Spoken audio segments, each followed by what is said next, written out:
Hello everyone, this is Karthik Mesurya. Hope you all are good and safe and enjoying the home learning. Okay, so today we are going to start a very important topic of this chapter. So today I am going to teach a very important topic of this chapter and let's start. So first of all, the topic is what is transversal. So you already know about that the road crossing two or more roads or a railway line crossing, there are the some example of transversal. Okay, so यहाँ पे हमारे पास जैसे कि road crossing हो रहा है या railway track का जो जंक्शन होता है, ये सब जो है वो ट्रांसवर्सल के एग्जाम्पल है. तो प्रॉपर डेफिनेशन क्या है ट्रांसवर्सल की? So a line that intersect two और more lines at a distinct points is called a transversal. तो जहाँ पे दो या तीन लाइन किसी एक डिस्टिंक्ट पॉइंट्स के ऊपर इंटरसेक्ट हो रही है, ओके, तो उसको हम बोलेंगे ट्रांसवर्सल. जैसे कि यहाँ पे दो ऐसे रोड है और ये जो रोड है वो दोनों रोड को किसी एक पॉइंट के ऊपर इंटरसेक्ट कर रहा है या कट कर रहा है, तो ये जो लाइन है वो क्या होगी? ट्रांसवर्सल. जैसे यहाँ पे हमने तीन वुडन यहाँ पे स्ट्रिप है और उसको जॉइंट लगाया है, तो ये जो जॉइंट हमने लगाया है वो तीनों वुडन स्ट्रिप को किसी न किसी एक पॉइंट के ऊपर कट कर रहा है, तो ये जो होगा वो हमारा ट्रांसवर्सल होगा. तो hope you understand transversal very well. Okay, दूसरा है एंगल्स मेड बाय ट्रांसवर्सल. तो ये जो ट्रांसवर्सल लाइन है उससे जो एंगल बन रहे हैं उसके बारे में हमें आज सीखना है. ओके, सो बहुत इजी है और very very important topic of this chapter. तो यहाँ पे दो लाइन है, ओके, लाइन एल और लाइन एम. इसको समझने के लिए मैंने आपको फिर से एक बार अच्छे से दिखाता हूँ. यहाँ पे मैंने ट्रांसवर्सल की डेफिनेशन लिखी है और यही फिगर मैंने ड्रॉ की है जिससे कि आपको अच्छे से समझ आ जाए. तो यहाँ पे दो लाइन है, लाइन एल और लाइन एम, और उसकी जो ट्रांसवर्सल लाइन है ये वाली, जो इन दोनों लाइनों को किसी न किसी एक पॉइंट के ऊपर कट कर रही है या इंटरसेक्ट कर रही है.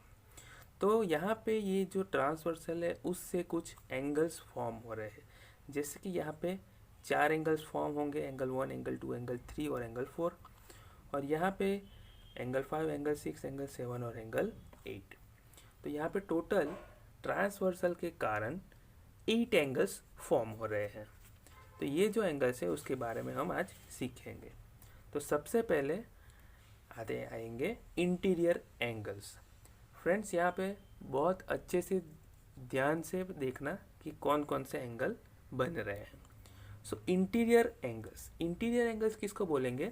जो दो लाइंस के बीच के अंदर बन रहे हो. जैसे कि यहाँ पे दो लाइन है एल और एम, उन दोनों बीच में कौन कौन से एंगल बन रहे हैं? एंगल 3, एंगल 4, एंगल 5 और एंगल 6. तो ये जो अंदर के जो एंगल्स हैं उनको हम बोलेंगे इंटीरियर एंगल.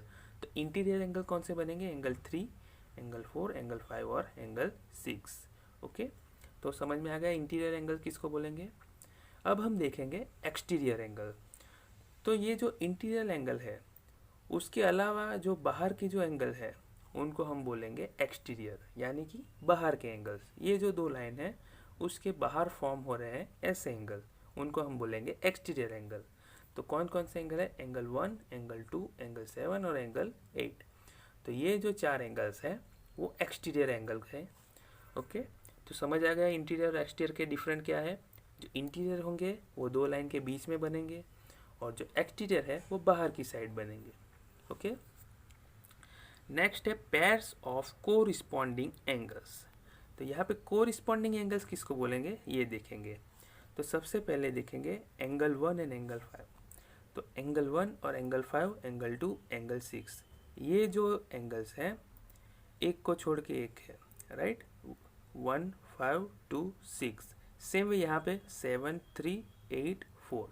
ओके, तो ये जो पेयर्स है एंगल की वो कोरिस्पॉन्डिंग एंगल्स की पेयर होगी. समझ में आ गया. एंगल 1 एंड एंगल 5 एक पेयर हो गई, एंगल 2 एंड एंगल 6 एक पेयर हो गई, सेम एंगल 3 और एंगल 7, 4 एंड 8।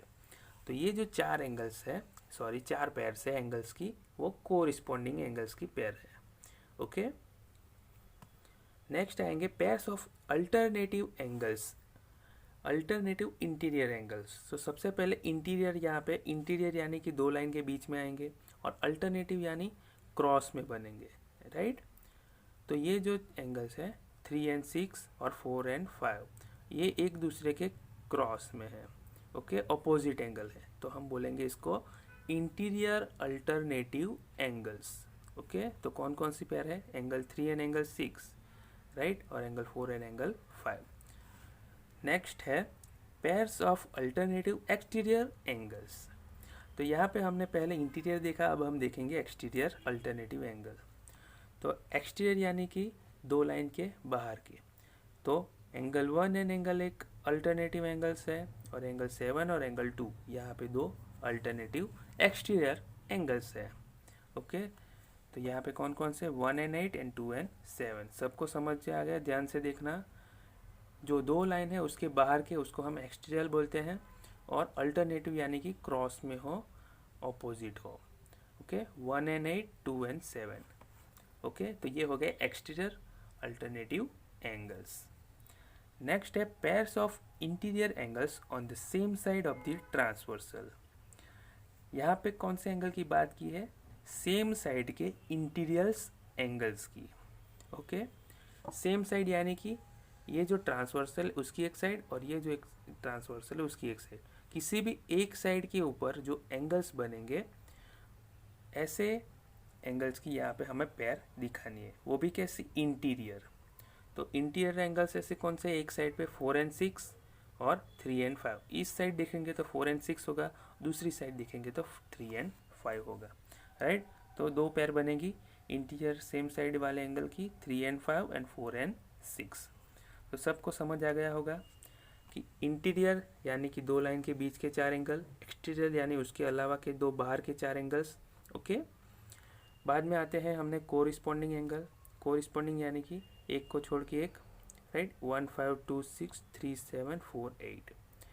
बाद में हमने देखा इंटीरियर अल्टरनेटिव, राइट, तो 3 6 4 5।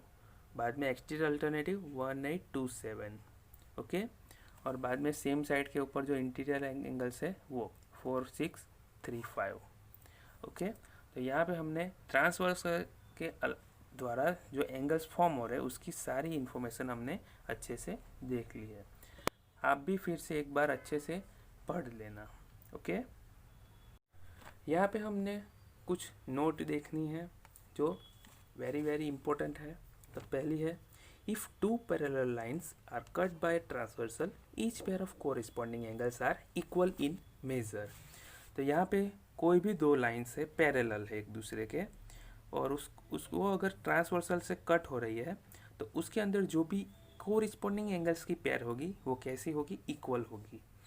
कोरिस्पॉन्डिंग यानी 1 एंड 5, 2 एंड 6, 3 एंड 7, 4 एंड 8, ये जो पेयर्स होगी वो कैसी होगी, इक्वल की होगी। यानी एंगल 1 जितना होगा उतना ही एंगल 5 होगा, एंगल 2 जितना होगा उतना ही 6 होगा। ओके, दूसरी नोट है, if two parallel lines are cut by a transversal, each pair of alternative interior angles are equal. तो अगर दो पैरेलल लाइन ट्रांसवर्सल से कट हो रही है तो उसके अंदर जो भी इंटीरियर अल्टरनेटिव एंगल्स, इंटीरियर यानी ये और अल्टरनेटिव यानी ऐसे ऑपोजिट हो वैसे, तो एंगल 3 और एंगल 6 ये कैसे होंगे, इक्वल होंगे, और एंगल 4 एंड एंगल 5 कैसे होंगे, इक्वल होंगे। ओके, नेक्स्ट नोट है, if two parallel lines are cut by transversal then the each pair of interior angles on the same side of the transversal are supplementary. Okay, तो अगर यहाँ पे दो line parallel है और उस ट्रांसवर्सल से कट हो रही है तो उसके अंदर जो सेम साइड के ऊपर जो इंटीरियर एंगल्स है, ओके, जैसे कि यहाँ पे इंटीरियर एंगल कौन से है, 4 एंड 6 और 3 एंड 5। ओके, तो सेम साइड पे जो भी एंगल्स होंगे वो कैसे होंगे, सप्लीमेंट्री होंगे। यानी कि एंगल 4 और 6 वो कैसे होंगे, 180 डिग्री के सप्लीमेंट्री, यानी कि इन दोनों का सम करने पर आंसर आएगा 180 degree. Okay, same way 3 angle 3 और एंगल 5 का भी हम सम करेंगे तो वो क्या होगा 180 डिग्री, क्योंकि वो कैसे होंगे सप्लीमेंट्री। तो ये जो नोट्स है वो आपको अच्छे से ध्यान रखनी है, याद रखनी है, क्योंकि इसके ऊपर से बहुत सारे क्वेश्चन आएंगे। Okay, thank you.